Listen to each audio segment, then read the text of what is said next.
Salam sejahtera dalam kasih Tuhan kita Yesus Kristus. Bapak, Ibu, saudara-saudara, sahabat GKI sekalian, senang bersama-sama kita akan kembali merenungkan firman Tuhan pada hari ini dalam program Sapaan Gembala GKI. Hari ini dengan saya, Pendeta Adi Cahyono dari GKI Delima, Jakarta. Mari sebelum kita membaca dan merenungkan firman Tuhan, kita akan berdoa. Bapa di surga, kami bersyukur untuk kesempatan yang baik dan indah untuk kami bersama-sama datang ke hadirat Tuhan. Kami akan membaca dan merenungkan firman-Mu. Kami mohon pertolongan kuasa Roh Kudus-Mu melingkupi hati, jiwa, dan pikiran kami. Agar kami beroleh pesan firman Tuhan seturut dengan kehendak-Mu dan hidup menurut rencana Tuhan. Bagi hormat dan kemuliaan nama Tuhan. Dalam nama Yesus kami berdoa. Amin.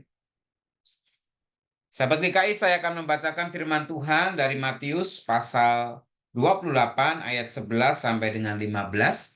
Matius pasal 28 ayat 11 sampai 15 saya akan bacakan terjemahan baru jilid yang kedua demikian.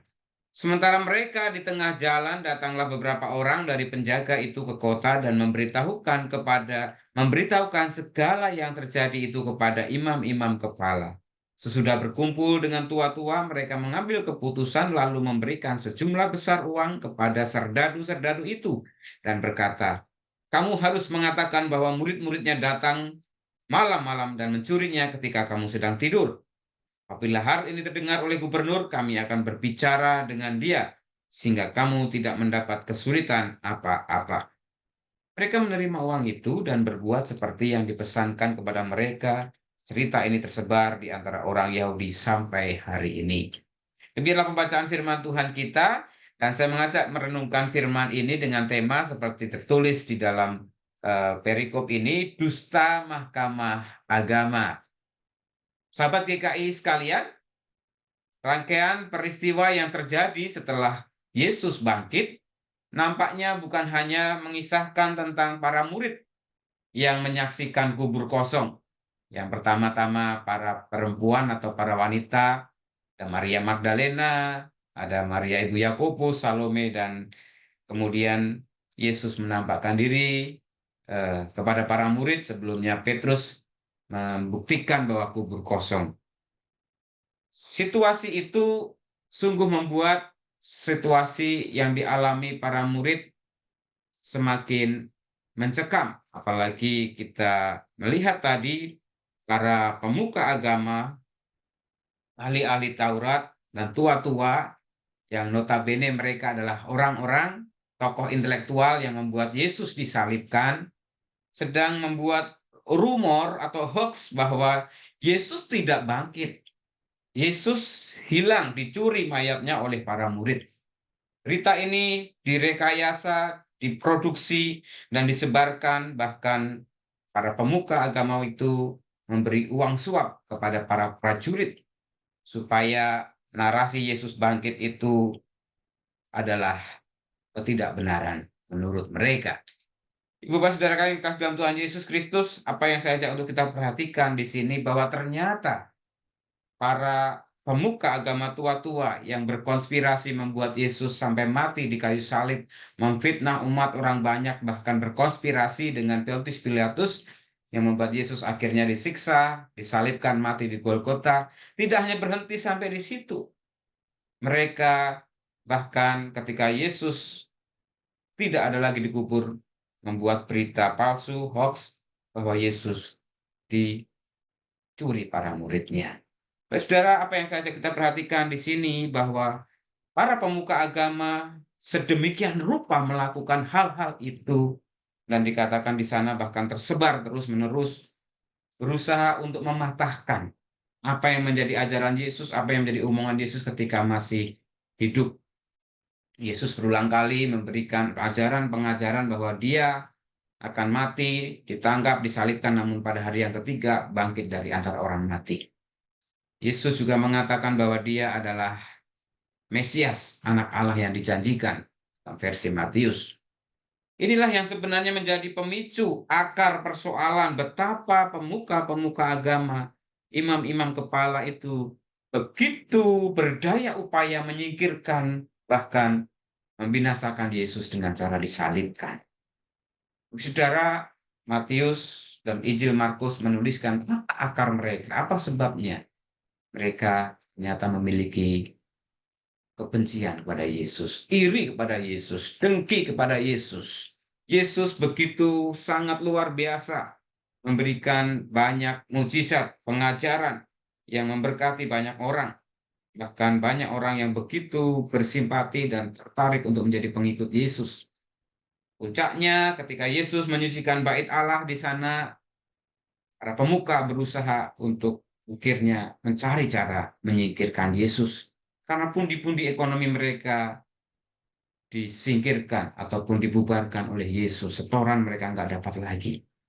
Bapak saudara, kamus Alkitab memberikan definisi orang yang iri hati adalah orang yang memiliki kebencian terhadap orang lain, kecurigaan terhadap orang lain, dan merasa dirugikan oleh kebaikan atau keberhasilan orang lain. Ada banyak di Alkitab tokoh-tokoh yang dikisahkan untuk menggambarkan situasi itu. Kisah antara Kain dan Habel, kisah Yusuf dibuang, dijual oleh saudara-saudaranya, oleh kakaknya. Kisah Saul yang begitu marah karena melihat Daud mendapat pujian dari rakyat yang lebih banyak. Dan kisah Yesus disalibkan juga menjadi salah satu kisah yang sangat nyata. Yesus dibunuh karena kebencian, iri dengki para pemuka itu. Walaupun sebenarnya ini semua menjadi rangkaian yang sudah dinubuatkan oleh para nabi. Dan apa yang terjadi ini tergambar ataupun sudah terungkap dalam kitab-kitab para nabi. Namun satu hal yang pasti, Injil Matius mencatat bahwa orang-orang yang memiliki kebencian, kedengkian, iri itu selalu berusaha bertentangan dengan pemberitaan firman Allah. Dikatakan tadi di ayat terakhir, mereka menolong itu dan berbuat seperti yang dipesan kepada mereka. Cerita ini tersebar di antara orang Yahudi sampai hari ini. Kata hari ini bukan berarti secara harafiah hal ini masih terjadi sampai sekarang, walaupun itu pesan itu atau semangat itu masih terus ada. Tetapi ketika penulis Matius menuliskan surat atau Injil Matius ini, maksud saya, berita tentang Yesus yang tidak bangkit itu terus disuarakan, digemborkan. Artinya, kebencian, iri, dengki terhadap karya Yesus, pelayanan Yesus, itu terus terjadi. Dan ini tentu bertentangan dengan perintah Tuhan Yesus ini bahwa Injil harus diberitakan. Poinnya apa, Bapak Saudara, yang saya kita perhatikan? Mari kita terus waspada. Perasaan benci, iri, dan dengki itu bukan hanya perbuatan dosa yang memalukan, yang merugikan orang banyak, tetapi jelas-jelas itu menjadi penghambat untuk pewartaan Injil Kerajaan. Sampai sekarang pun masih banyak peristiwa-peristiwa, upaya-upaya kejadian untuk menghambat pewartaan Injil Kerajaan Allah. Kita sebagai orang Kristen tentunya tahu ada banyak sekali upaya-upaya, kejadian-kejadian yang menunjukkan bagaimana pewartaan Injil, gereja-gereja mengalami tekanan, mengalami persekusi ketika mereka berusaha untuk melakukan peribadahan ataupun juga tugas-tugas mereka dalam pewartaan Injil. Tapi marilah kita terus meyakini bahwa di balik itu semua apa yang menjadi karya dan rencana Allah pasti terus terjadi. Oleh sebab itu mari kita tetap tekun, percaya, dan setia kepada Tuhan dalam tugas panggilan kita untuk mewartakan Injil Kerajaan Allah. Yesus Kristus sudah menjadi teladan bagi kita untuk tetap taat setia kepada apa yang menjadi rencana Allah bagi dunia ini, bagi keselamatan manusia, Bapak, Ibu, dan Saudara. Mari kita hapuskan bukan hanya rasa ketakutan, tetapi jika kita introspeksi, jangan sampai kita pun masih menyimpan kebencian, iri, dan dengki terhadap sesama, bahkan terhadap saudara seiman, sepelayanan, yang membuat pewartaan Injil Kerajaan Allah tidak bisa dilakukan karena berbagai hal yang membuat kita justru mempermalukan Tuhan dalam hidup dan pelayanan kita. Tuhan Yesus berkati melalui firman-Nya. Amin. Mari kita berdoa. Bapa di surga, kami bersyukur kalau pada saat ini kembali kami merenungkan rangkaian peristiwa kejadian seputar kebangkitan Yesus pada masa itu. Selain kisah-kisah penting, kisah-kisah menarik tentang Yesus yang bangkit, yang disaksikan para murid, tetapi ternyata juga ada peristiwa-peristiwa yang menghambat pemberitaan, pewartaan bahwa Yesus benar-benar bangkit.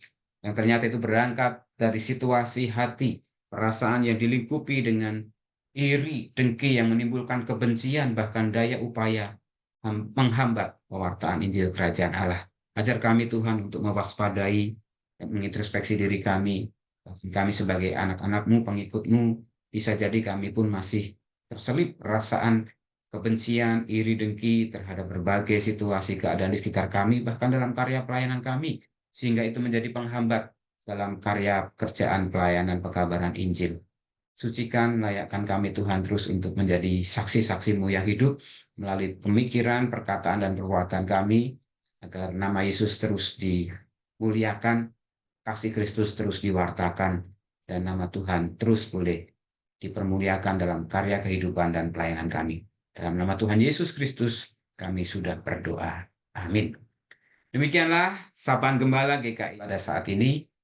Tuhan memberkati. Sampai bertemu dalam sapaan Gembala GKI berikutnya. Tuhan berkati.